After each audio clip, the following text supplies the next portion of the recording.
You are back with another rundown with Riv. It's your boy Riv. If you're a returning viewer, this is your first time seeing my face. If you're a new viewer, welcome to the channel. Today we're going to be talking about a trade that, I made a video about almost 85% done. And then Nico Harrison decided to trade Luka Doncic.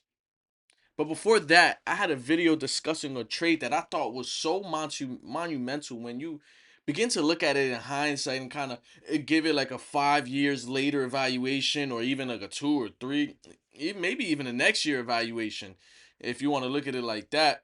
Um, but it's a trade that just shook the entire league, right? This a trade that was a part of one of the craziest off seasons of all time, a trade that happened in the year 2019.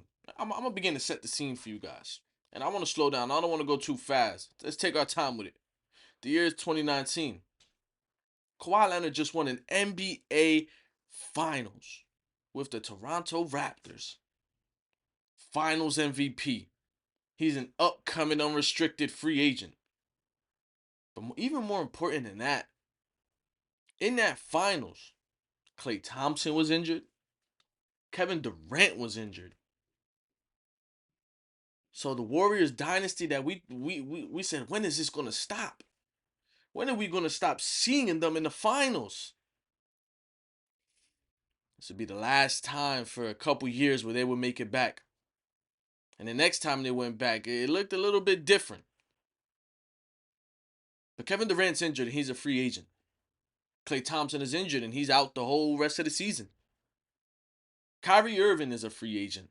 Kawhi Leonard is a free agent. Anthony Davis is rumored to be traded. We're talking about one of the most. Jimmy Butler is a free agent. We're talking about one of the most star-studded off seasons of all time. And in that, in the middle of that, there was an owner by the name of Steve Ballmer who had visions of taking his team out of the Staples Center and put them in, which we know now, the Intuit Dome, which looks absolutely amazing. But the team that they entered the Intuit Dome with looks a lot different than the team that Steve Ballmer had imagined when he made this trade in 2019. Because you see, in 2019, Steve Ballmer wanted to pair two of the best two-way players in the NBA today, in which he said, you know what? I'm going to make a trade for somebody. My team looks exciting. It's cool, but we shaking that all up. We want to make it to the finals. We want to win. So, they traded for a player that is coming off his best career season. Top 3 in MVP, top 3 in Defensive Player of the Year. That is the kind of season that Paul George just had. And in that, he drove his market up. I'm talking about astronomically. He drove his market up to the point where the Clippers gave them. Let's go to it. The Clippers gave them Shai-Gilgeous Alexander, who at the time was a rookie, 13th overall pick, if I'm not mistaken. Um, Acquired in the trade for a draft pick for the Hornets, where I believe they wanted to trade back. Hornets wanted to trade up for Miles Bridges. So you trade away this rookie, who didn't look like he was going to be what he is now, but he had a lot of promise. He was lanky. He played at his own pace. He was amazing on defense. Wasn't the craziest three-point shooter, which in an age where three-point shooting was everything, you could see that as a minus. But the way we see him scoring now, it doesn't look like it's hindering him at all. But you trade away this rookie with promise. Maybe Steve Ballmer's thinking he's selling him at a high. Who knows?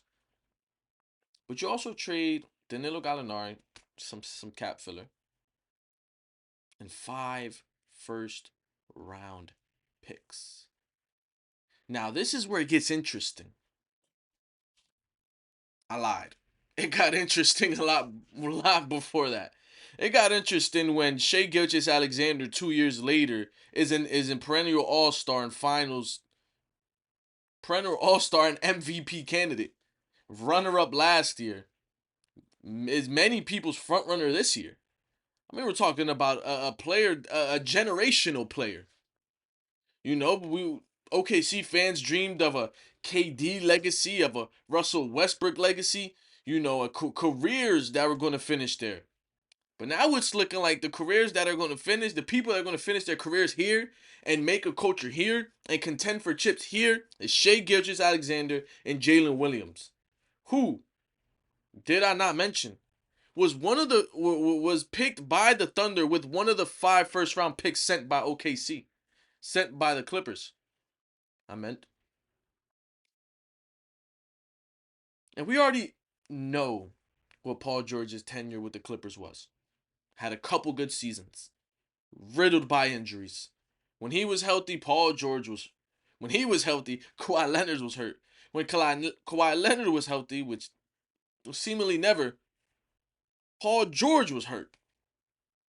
So they never were able to get together and play and have this run minus the first year in the bubble, which they thought they were just going to wipe their shoes with. You know, it wasn't a good playoff basketball environment as Paul George is famously known for speaking out about the bubble where he played some of his worst basketball ever. Um, but they thought they were going to wipe their hands with that, come back the next season and still be the team that, you know, a lot of people were saying was the best team out west, and it never happened. It never happened. And in Paul George's 5-year tenure from 2019 to 2024, now on the Sixers, as we all know, he accumulated 23.3 win shares. What is Shai-Gilgeous Alexander's win shares, you might ask? Because I know you're asking. It's already eclipsed 50 win shares in the same amount of time. We'll give him about half a season more. I took this data in January, but I was never able to release the video. I mean, let's get back to the full. 50 win shares by himself. He is doubled the amount of win shares that Paul George produced for the Clippers in a similar amount of time. Need I not add? I'm just completely messing up that phrase. I apologize to anybody watching this video that I just gave a headache for trying to understand what I just said. Need I not add? Whatever. One of the draft picks, which you just said, J-Dub. Another draft pick was Terrence Mann, which they traded off for some more picks. Another draft pick is Dylan Jones this year, who's already famous for being the permanent sub-in to slow down Jokic. All jokes, but J-Dub was where I was at. He's already at over 18 win shares, and he was drafted in 2022. So a player who's been in OKC for, I believe, 3 years less than what Paul George was with the Clippers. 2 years less than what Paul George was with the Clippers. Is almost matched his amount of win shares that he produced in that time. So I mean, this trade, we talk about the Luka trade, which I don't want to get too much into, right? Because it's been talked about and it's still being talked about a month after. It's gonna be talked about a year after, an eternity after. So maybe I'll chime in and say my 2 cents if we're all just gonna keep talking about it. Um, but other like saying that trade we all believe is the worst trade of all time. This has the possibility, right? And Steve Ballmer is lucky that this trade happened because nobody's talking about this Paul George trade anymore. But this trade is horrendous in hindsight, and that is the gift that we all have right now here in 2025. This trade, looking back on it, was horrendous. You give Shai-Gilgeous Alexander a couple more years in LA, man. I understand you guys are completely buying in.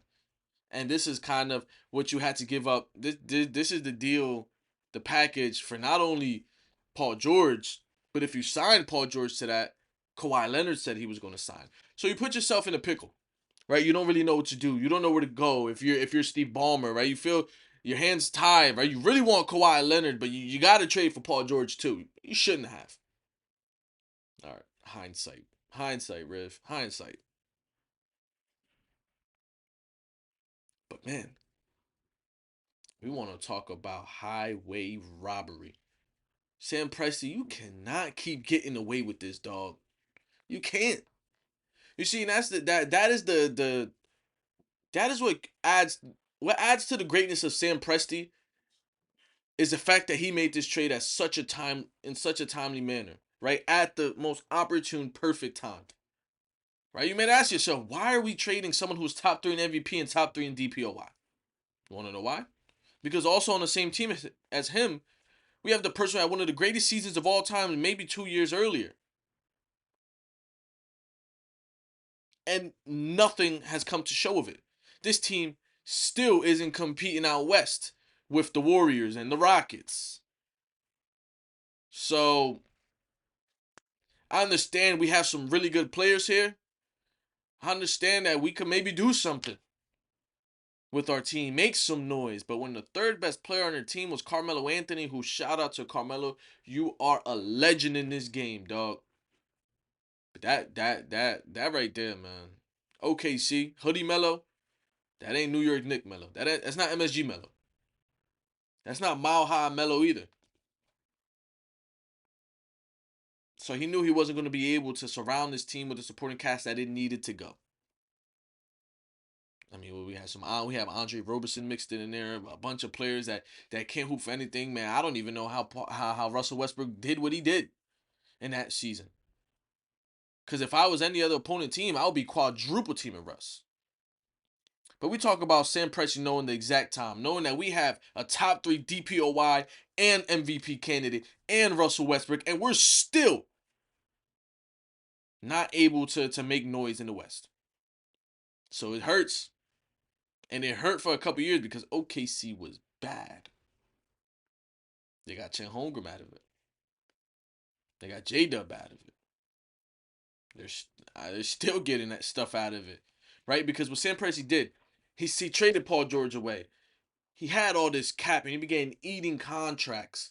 But he would say, "Listen, I'm gonna take this ugly contract to give you cap space, but you gotta attach a pick to it." So he would take a bad contract and a pick.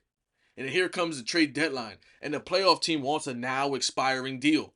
So he would say, I'll give you this player, but I need a pick. I don't want a player. I need a pick.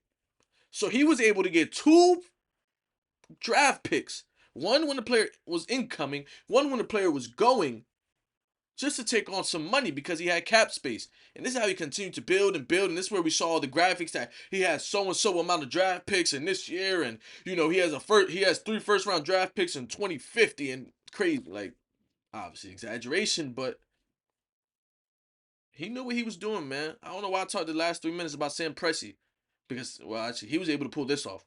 And OKC's looking dang good right now. And I'm gonna talk about Shai and Jokic MVP race, which is maybe one of the closest I've ever seen.